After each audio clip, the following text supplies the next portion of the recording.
લઈને આવી છું સાબુદાણાની ખીચડી કે ન કોઈ એને વઘારવાનું કોઈ ઝંઝટ કે કંઈ જ નહીં. ખાલી સાબુદાણાની ખીચડી બનાવતા લગભગ 10 મિનિટનો જેવો સમય લાગે છે. ખાવામાં પણ મસ્ત લાગે છે અને ટેસ્ટફુલ લાગે છે. હેલો ગાઈઝ, કેમ છો બધા? મજામાં? આશા રાખું છું કે બધા મજામાં હશો. પંચાલ બેગ ચેનલમાં આપ સૌનું સ્વાગત છે. પહેલાં સૌને મારા જય શ્રી કૃષ્ણ. જો 11 હોય કે કંઈ ઉપવાસ હોય તો આપણે ખાવામાં કંઈ શું ખાવું શું નહીં એ બહુ જ પ્રોબ્લેમ થતો હોય છે. એટલે આજે હું અહીંયા લઈને આવી છું સાબુદાણાની ખીચડી કે ન કોઈ એને વઘારવાનું કોઈ ઝંઝટ કે કંઈ જ નહીં. ખાલી સાબુદાણાની ખીચડી બનાવતા લગભગ 10 મિનિટનો જેવો સમય લાગે છે. ખાવામાં પણ મસ્ત લાગે છે અને ટેસ્ટફુલ લાગે છે. એના માટે મેં અહીંયા જુઓ લીધું છે સાબુદાણા પલાળેલા. 1 કલાક પહેલાં મેં પલાળી દીધા હતા અને પછી એમાંથી મેં બધું પાણી નિતારી દીધું છે. આ રીતના ચાણીમાં અને નીચે આ રીતનું મૂકીને એમાંથી જે એક્સ્ટ્રા બધું પાણી હોય તે નીકળી જાય છે. બીજું મેં અહીંયા લીધું છે ફરાળી કેવડું. બીજું લીધું છે મેં અહીંયા લીંબુનું પાણી, શેકેલા જીરુંનો પાવડર, ખાંડ, કાજુ અને કિસમિસ.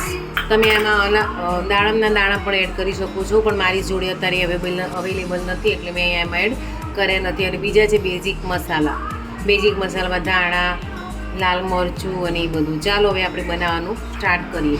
સૌ પ્રથમ આપણે લઈશું સાબુદાણાને બાફીને પણ લઈ શકાય છે, પણ બાફીએ છીએ તો બહુ ચીકણા થઈ જાય છે એટલે મેં અહીંયા પલાળીને લીધા છે એટલે કંઈ વાંધો આવતો નથી. હવે એડ કરીશું એમાં ફરાળી કેવડું. આમાં સિંગદાણા છે એટલે મેં બીજા એક્સ્ટ્રા સિંગદાણા લીધા નથી, એનું ખાસ ધ્યાન રાખવું. જો તમારે એડ કરો તો તમે વધારે એડ કરી શકો છો. હવે હું એડ કરીશ કાજુ અને કિસમિસ.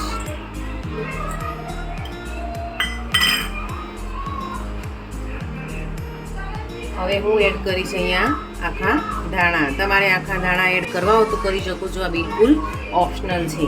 હવે હું અહીંયા એડ કરીશ દળેલી ખાંડ અને જીરું, શેકેલા જીરુંનો પાવડર.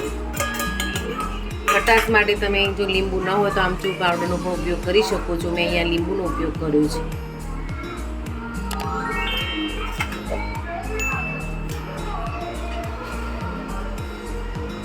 હવે હું એડ કરીશ લાલ મરચું. લાલ મરચું થોડું જ એડ કરવાનું, કારણ કે આપણે કેવડું લીધું છે એમાં બધો જ મસાલો થઈ ગયેલું છે. હવે આ બધી વસ્તુને આપણે મિક્સ કરી દઈશું.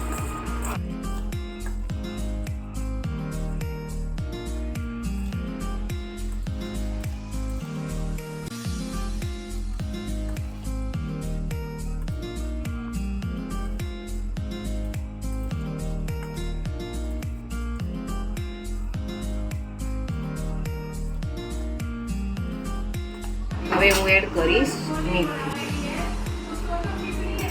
કે આપણો સાબુદાણાની ખીચડી બિલકુલ તૈયાર થઈ. બનતા એને લગભગ 5 મિનિટનો સમય લાગે છે, પણ તૈયાર કરતાં બીજો 10 મિનિટનો સમય લાગે છે. બાકી એ ખાવામાં પણ બહુ સુંદર અને ટેસ્ટી લાગે છે કે ઉપવાસમાં પણ આપણે ખાઈ શકીએ. એટલે તમે પણ જરૂરથી બનાવજો. ચોક્કસથી તમને પસંદ આવશે. એટલો જ મસ્ત બને છે, એનો ટેસ્ટ પણ બહુ સરસ આવે છે. આ જગ્યાએ તમારે કંઈ બી ટેસ્ટ કરવો હોય તો કરી શકો છો, કે મરચું, મીઠું કે કંઈ ખાંડ ઓછી હોય તો તમે અંદર એડ કરી શકો છો. ગાઈસ, કે આપણો સાબુદાણાની ખીચડી તૈયાર થઈ ગઈ છે. કેવી સરસ, દેખાવમાં પણ બહુ જ મસ્ત છે. તમે પણ ટ્રાય કરજો. જો મારો વિડીયો પસંદ આવ્યો હોય તો પ્લીઝ લાઈક કરજો, સબસ્ક્રાઈબ કરજો અને શેર કરજો. જોઈ શકો છો ગાઈસ, તમે આમાં અનાજના દાણા એટલે દાડમના દાણા નાખશો તો એનો ટેસ્ટ ઓર બી મજા આવશે ખાવામાં.